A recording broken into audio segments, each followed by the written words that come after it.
அனைவருக்கும் வணக்கம். நம்ம ஊரெல்லாம் பார்த்துக்கிட்டிங்கன்னா இந்த வெறிநாய் இருக்கும் தெரியுமா? வெறிநாய். அந்த வெறிநாயை பார்த்தோம்னு வச்சுக்கோங்களேன், கல்லை கொண்டு அடிக்கணும் போல் நமக்கு தோணும். கல்லை தூக்கும்போது வெறிநாய் அப்படி தெரிச்சு ஓடும். அந்த மாதிரி தமிழ்நாட்டில் பார்த்துக்கிட்டிங்கன்னா காங்கிரஸ் கட்சியினுடைய வேட்பாளர்களை மக்கள் விரட்டி கேள்வி கேட்க ஆரம்பிச்சிருக்காங்க.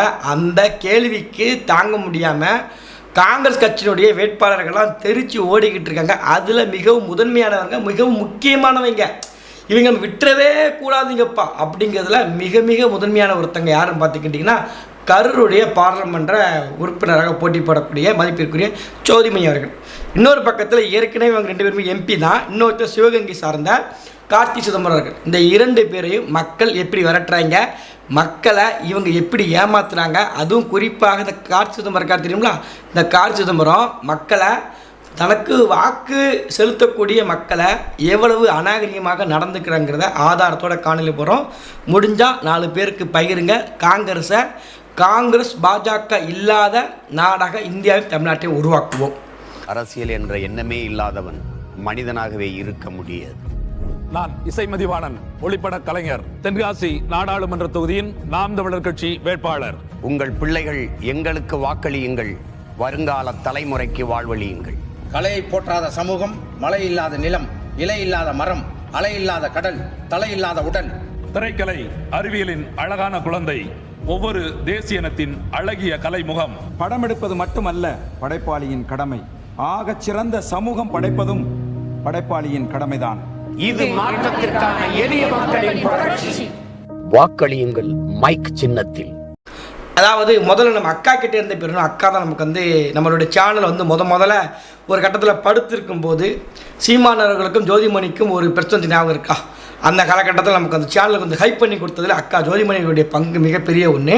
அதில் அக்கா கிட்ட ஆரம்பிச்சிடும். அக்கா ஜோதிமணி அவர்கள் கரூர் பாராளுமன்றத்தில் போட்டி போகிறாரு. குறிப்பாக செந்தில் பாலாஜி தன்னுடைய கண்ட்ரோல் வச்சிருக்கக்கூடிய ஒரு தொகுதி. கடந்த 2019 தேர்தலில் என்ன நடந்துச்சு, ஏது நடந்துச்சு, என்ன பிரச்சனை, ஏது பிரச்சனை எல்லாருக்குமே தெரியும். நாடறிஞ்ச ஒரு செய்தி. காரி துப்புனாங்க.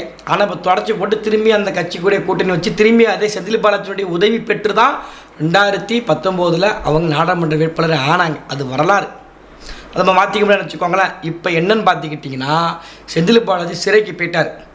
ஆனால் சிறையில் இருந்துக்கிட்டு அந்த அன்பு தங்கம் இருக்கார் தெரியுமா?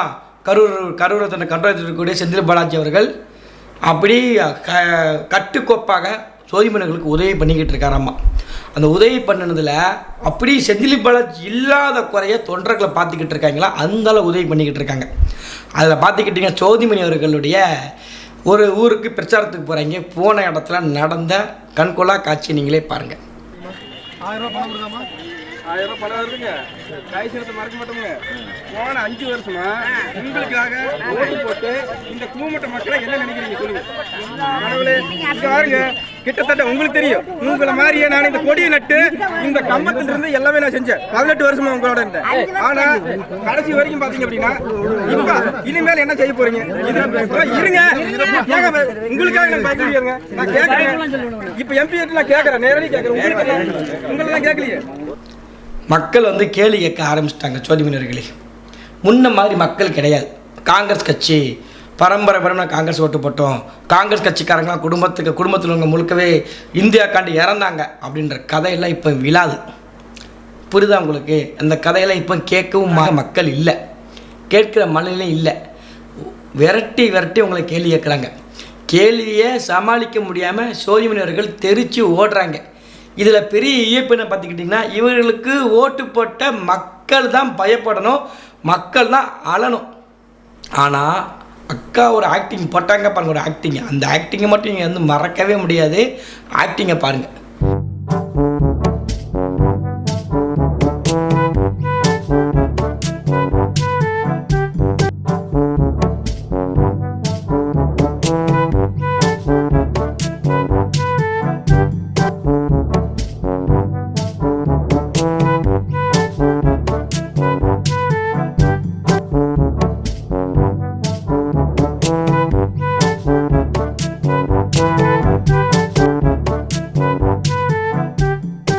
இப்போ நீங்கள் எதுக்குங்க அழுதிங்க மேடம்? புரியல மேடம். உங்களுக்கு ஓட்டு போட்டிங்கன்னா அழணும். உங்களை தொழில் 5 வருஷமாக உங்கள் தொழில் எங்கேயுமே உங்களை பார்க்க முடியல. தொகுதியில் நீங்கள் எங்கேயுமே இல்லை. ஓட்டு போட்டிங்கன்னா உங்களுக்கு நான் எப்படி அழணும்? உங்கள் கீழே நின்றுக்கிட்டு இருக்காங்க தெரியுமா, அவங்க தான் உட்காந்து அழணுமே தவிர நீங்கள் மேலேருந்து அழுகிறதுக்கு சிம்பதிக்கு இருந்து கிரியேட் பண்ணுறீங்க. என்ன சிம்பதி கிரியேட் பண்ணுறீங்க? எதுக்கு இப்படி நீங்கள் அழுதிங்கன்னா மக்களுடைய ஓட்டு போட தயாராக இருந்துட்டாங்களா மக்கள் வந்து? ஆக்ஷனை பாருங்கள், எப்படிப்பட்ட ஆக்ஷன் பாருங்கள். அவங்க அப்படி மேலே நின்றுக்கிட்டு மேடை நின்றுக்கிட்டு அழுகிறாங்க, வந்து நீலிக்கணி வடிக்கிறாங்க.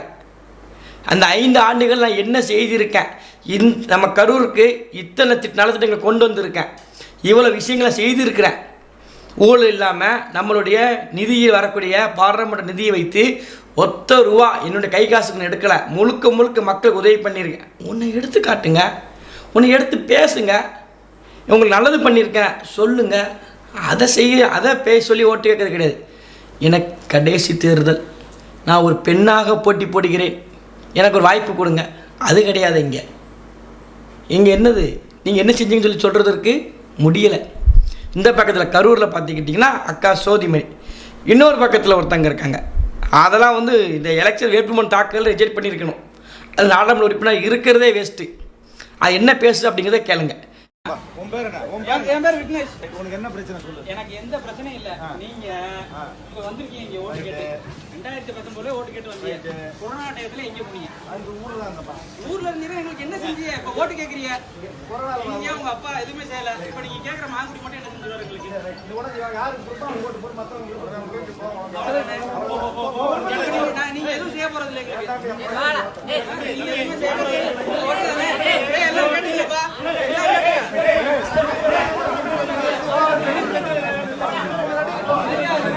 சிவகங்கையில் போட்டி போகிறார், கேள்வி கேட்குறாங்க மக்கள். உன் பேர் என்னன்னு கேட்குறாரு. கேட்டுட்டு கொரோனாக்கு எங்கே இருக்குன்னு கேட்கும்போது ஐயாவோட பதிலை பார்த்தீங்களா, வீட்டில் தான் இருந்தேன். நீ வீட்டில் தான்ப்பா இருக்க, பிரச்சனையே அதுதானப்பா. நீ எப்பப்பா பாராளுமன்றத்துக்கு போவ, நீ எப்பப்பா பாராளுமன்றத்துக்கு கேள்வி கேட்ப, நீ வந்து உனக்கு கட்சி தலைவர் ராகுல் காந்தியை மதிக்க மாட்டேங்க, நீ வணக்கம் போடுற கண்டுக்கிடாமல் போகிறார். ஒரு ரோட்டில் போகக்கூடிய ஒருத்தங்க சாதாரண ஒருத்தங்க பார்த்தா கூட அப்படி நடந்து போகும்போது நடந்து பாத யாத்திரை போனார்லாம், கட்டி பிடிச்சார் அவர் வந்து. நீ அதை தாண்டி ஒரு கட்சியினுடைய உங்கள் அப்பா மிக மூத்த பொறுப்பாளர் இருந்தவர், மன்மோகன் சிங்கை டஃப் கொடுக்க ஒருத்தர், காங்கிரஸ் கட்சி தமிழ்நாட்டிலேருந்து தூக்கி நிப்பாட்டின ஒருத்தர், அவருடைய புதல்வன் பேசுகிறீங்க. 2019 2024 வரைக்கும் நாடாளுமன்ற உறுப்பினராக நின்று வெற்றி பெற்றுருவீங்க. அவர் எப்படி இருக்காருன்னு பாருங்கள், போகிறாரு கண்டுக்கிடாமல் இருப்பார் ராகுல் காந்தி. நடந்தது இது வந்து அப்படிப்பட்ட ஒருத்தர் பேசக்கூடிய பேச்சை பார்த்துக்கிட்டிங்களா, உன்னை யாருக்கு ஓட்டு போட்டுன்னு ஓட்டு நீ போட்டுக்கோ. இது மக்கள் மனசு வச்சுக்கணும். இது நம்ம மக்களுடைய மறதி தான் இவங்களுக்கு பெரிய பிரச்சனையே. இப்போ நம்மளோட செல்ஃபோன் இருக்கப்பே தான் இவங்கெல்லாம் வந்து கதை வந்து ஓடிக்கிட்டு இருக்கு. ஓட கொஞ்சம் குறைஞ்சிருக்கு சொல்லப்போனால். செல்ஃபோன் மட்டும் நினச்சிக்கோங்களேன், இன்னும் கதை ஓட்டியிருப்பாங்க இவங்க வந்து, பெரிதளவில் உருட்டியிருப்பாங்க, பெரிதளவில் பேசியிருப்பாங்க. இப்போ மக்களுக்கு என்ன தெரிய ஆரம்பிச்சிச்சுன்னா, கேள்வி கேட்க ஆரம்பித்து விட்டார்கள் மக்கள். இந்த கட்சியினுடைய சுய ரூபங்களை மக்கள் புரிய ஆரம்பிச்சிருச்சு.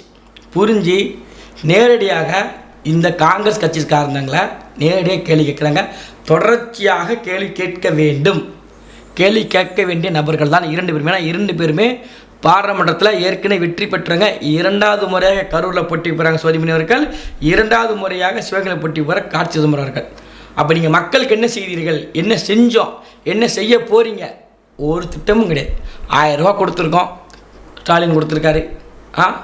அப்புறம் இலவச பேருந்து குதிரை, இதை தவிர இவர்களுக்குன்னு பேசுவதற்கு இங்கே ஒன்றுமே கிடையாது. அதனால் மேலே நின்றுக்கிட்டு நீலிக்கண்ணி வடிக்க வேண்டியது, இந்த பக்கத்தில் பார்த்தீங்கன்னா கேள்வி கேட்டால் அவங்கள யாருக்கும் ஓட்டு போடணும் செஞ்சுக்க சொல்லி விரட்டி விட வேண்டியது. இவர்கள் தான் மக்கள் பிரதிநிதியாக நீங்கள் ஓட்டு போட போகிறீங்களா, இல்லை உங்களை நம்பி உங்களுக்காக நிற்கக்கூடிய நாம் தமிழர் கட்சியினுடைய இந்த மைக்கு சின்னத்திற்கு வாக்கு செலுத்த போகிறீங்க என்பதை சிந்தித்து பார்த்து உங்களுடைய இந்த வாக்கை வீணாக்காமல் நம்பிக்கையோட இந்த மைக் சின்னத்திற்கு வாக்களிங்க. நாளைய தலைமுறைக்கு ஒரு வாழ்வியலிங்கள். மீண்டும் அடுத்ததொரு நல்லதொரு பதிவில் சந்திக்க நன்றி, வணக்கம். அரசியல் என்ற எண்ணமே இல்லாதவன் மனிதனாகவே இருக்க முடியாது.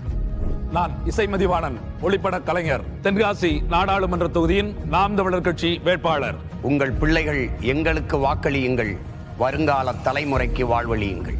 கலையை போற்றாத சமூகம், மழை இல்லாத நிலம், இலை இல்லாத மரம், அலை இல்லாத கடல், தலை இல்லாத உடல். திரைக்கலை அறிவியலின் அழகான குழந்தை, ஒவ்வொரு தேசியனத்தின் அழகிய கலைமுகம். படம் எடுப்பது மட்டுமல்ல படைப்பாளியின் கடமை, ஆகச் சிறந்த சமூகம் படைப்பதும் படைப்பாளியின் கடமைதான். இது மாற்றத்திற்கான எளிய மக்களின் புரட்சி. வாக்களியுங்கள் மைக் சின்னத்தில்.